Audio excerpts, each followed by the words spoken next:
Com uma trajetória impecável de participação e engajamento social, com coragem para lutar pela democracia e justiça, o jornalista, radialista e advogado João Vicente Freitas Neto é imortalizado através de uma exposição e homenagem no Museu da Imagem e do Som, MISA Alagoas.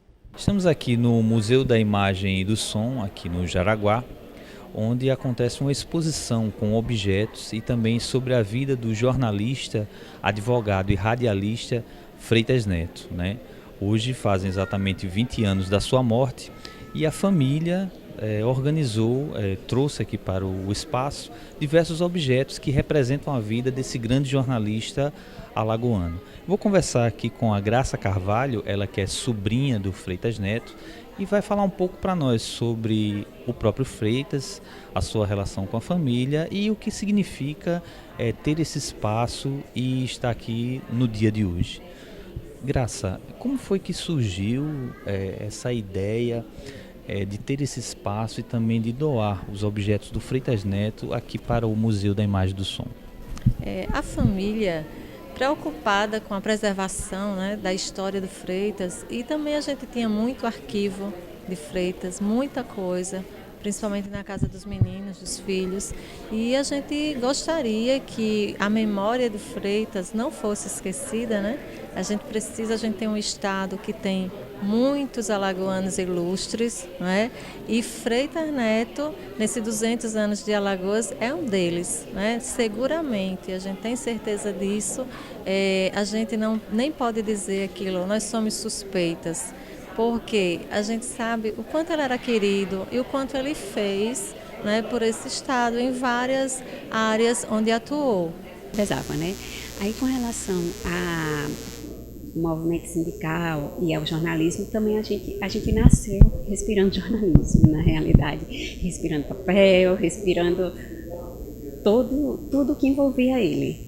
Aí ele às vezes levava a gente para redações de jornal, a gente via ainda, era na época da diagramação pela boneca, né, que o pessoal fazia isso antigamente, e a gente participava, assim, de tudo. Às vezes ele virava a noite lá no jornal, a gente estava com ele, ou então chegava em casa, trabalhava, que ele era noturno, madrugadeiro, aí eu estudava também até tarde, aí pai, quando via que eu estava acordada, ia bater lá no quarto para eu revisar os textos dele, tanto para o jornal ou alguma coisa pessoal dele, ele pedia a minha revisão ou a do meu irmão. E era assim, ele sempre estava envolvendo a gente nos Filhos da Pauta também, ele engajava todo mundo, ele queria colocar o bloco na rua a toda força, tanto é que ele levou o bloco para Arapiraca. E a gente era assim, ele comprava 10, 20 camisas e distribuía para a família toda, e todo mundo estava lá nos Filhos da Pauta. Na medida em que a família traz esse acervo para cá, né, você acha que isso vai motivar outros jovens, outros jornalistas a trilharem caminhos parecidos com o do seu pai? Sim, eu acredito que a partir do momento que essas novas gerações que estão vindo para cá vai ficar permanente aqui até o dia 31 de julho, de 11 a 31 de julho. E a partir do momento que o acervo ficar aqui, como aqui ficou da Décio Lopes, Valmir Calheiros, o pessoal vai, a partir do momento, conhecer quem foi Freitas Neto, entendeu? A partir da vida histórica dele, do jornalismo, na advocacia, no cronista esportivo, radialista, toda a história vai estar aqui, Museu da Imagem do Som. Em memória dos 20 anos da trágica morte do jornalista, diversas personalidades do jornalismo e da militância política de Alagoas estiveram presentes nessa noite de homenagem à vida e à luta de Freitinhas, carinhosamente condecorado por amigos e companheiros de luta. Como era a postura política do Freitas? A gente sabe que ele era um jornalista ativo, né, militante. Como era essa militância, esse posicionamento do Freitas em relação àquela sociedade que ele estava vivendo naquele momento? Olha, o Freitas era uma figura com posições bem claras, né? Eu conheci o Freitas em 1980. 1980. E o Freitas, já no sindicato, ele tinha uma posição política muito definida, não tinha uma posição partidária, mas tinha uma posição política no movimento sindical de bastante contundência contra a ditadura, contra a censura, que era uma das principais bandeiras dos jornalistas naquela época, e da sociedade de modo geral, mas dos jornalistas, porque os jornalistas sofriam no dia a dia a censura nas redações.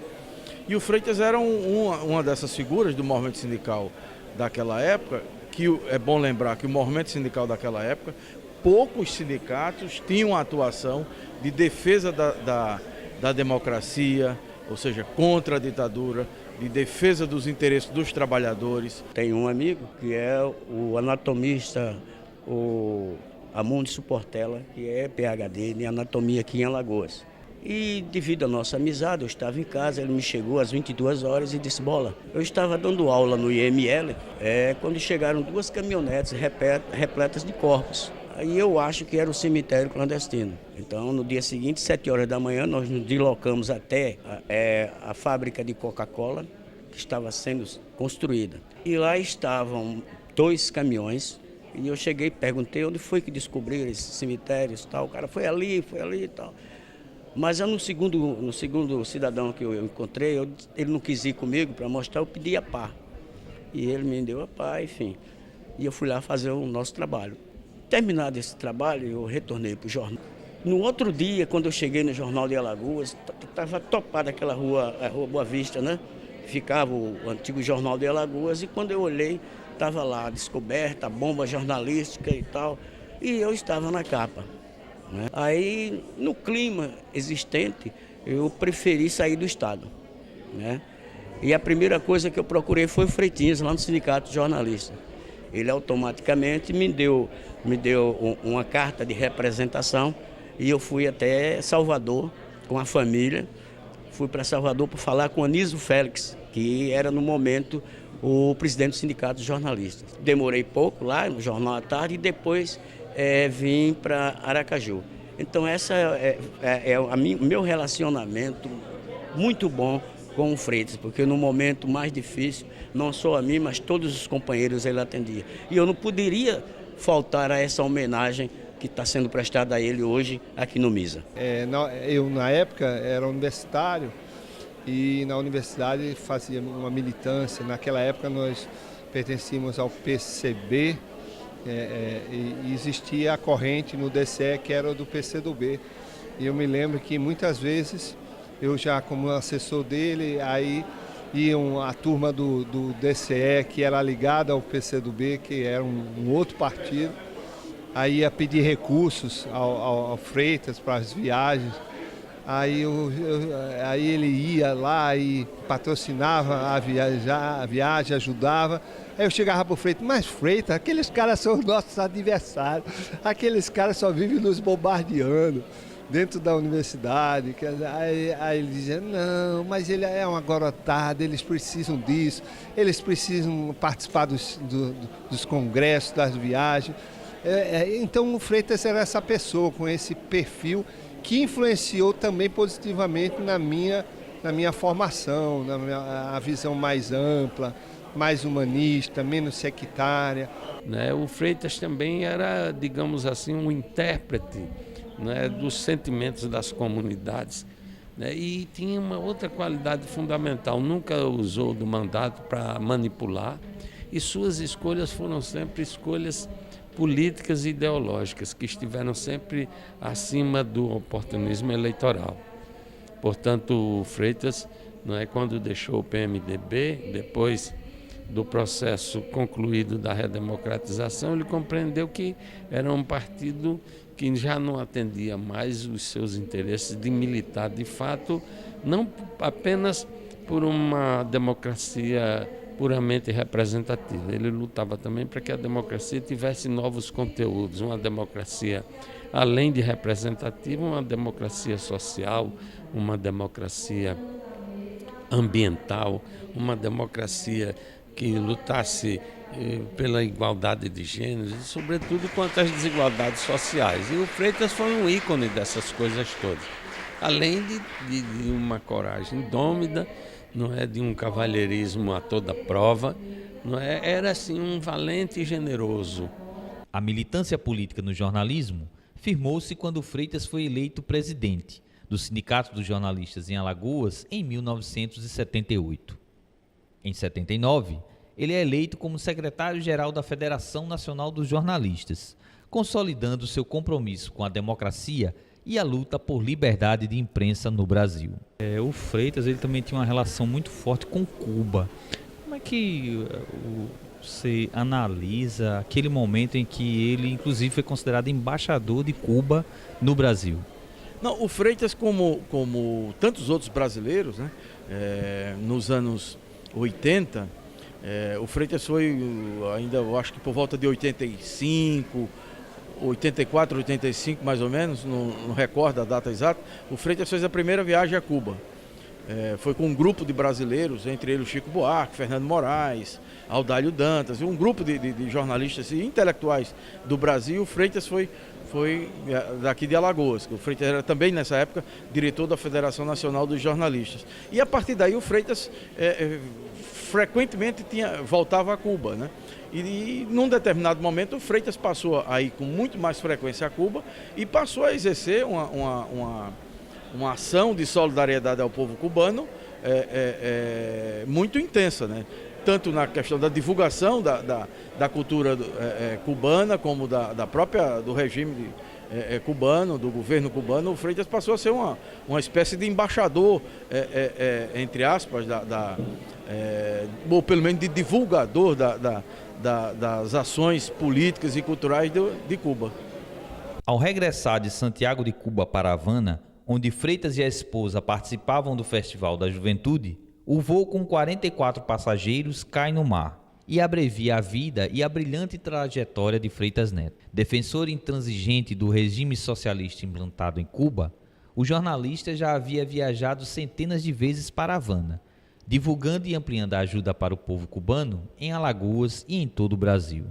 E nessa época, em fevereiro de 95, eu fui com Maria José Viana para um encontro de pedagogia internacional lá em Cuba. E na volta, aí, quando o Freitas soube que eu ia, ele já procura todo mundo, né? Porque ele estava sempre mandando muitos cadernos, lápis, aquela solidariedade a Cuba era constante no Freitas. Então ele falou, companheira, você vai para Cuba, olha, tem que levar. Eu levei pacotes e pacotes de cadernos e lápis para entregar às crianças cubanas. Quando eu voltei, ele pediu para eu organizar um voo de solidariedade junto com ele. Então eu consegui várias pessoas que eu conhecia, educadoras, biólogas, convenci muitas pessoas a completarem esse voo que Freitas fretou e queria ir, claro, também. Mas nessa época, foi logo depois que eu voltei do encontro de pedagogia, a minha chefe não deixou, disse que eu já tinha viajado, que eu ficasse. Aí não fui, fiquei triste, mas a gente tentou organizar uma casa da amizade aqui em Maceió, Havana, e continuou fazendo eventos em solidariedade a Cuba. Depois eu acabei indo em julho para Cuba. No fim, acabei casando com um cubano, porque Freitas ajudou, porque eu me apaixonei por um cubano, mas nem dava para eu ficar lá, nem sabia como fazer para esse cubano vir morar aqui. Aí Freitas é que ajudou com esses contatos de embaixada, de tudo, e o cubano veio para cá, né? Depois acabou não ficando, mas Freitas é que fez a festa, foi praticamente o padrinho do casamento. Freitas foi cupido e também participou da organização do casamento. Ele era assim, ele era muito alegre e ajudava, estava sempre muito disponível, era muito bom conviver com Freitas, era um desses expoentes de esquerda que você lembra pela generosidade. Era muito sério, era um político atuante, mas era brincalhão e generoso com todas as pessoas, é uma lembrança boa. Com relação a Cuba, isso é o mais especial, assim, porque para mim, ele, nas organizações de idas e vindas a Cuba e também nas convenções de solidariedade, ele sempre estava presente e a gente sempre estava na retaguarda tentando ajudá-lo, assim. Aqui mesmo teve a convenção de solidariedade, na organização a gente estava totalmente envolvido, ajudando ele a, sei lá, comprar o jornal que saía, entrevista, ou assessorar ele em alguma coisa que ele precisasse. Lá mesmo no evento também, a gente sempre estava por perto e a gente recebia os cubanos lá em casa, eles ficavam lá em casa, alguns deles. Aí estava assistência total para eles, a gente sempre estava envolvido com relação a isso.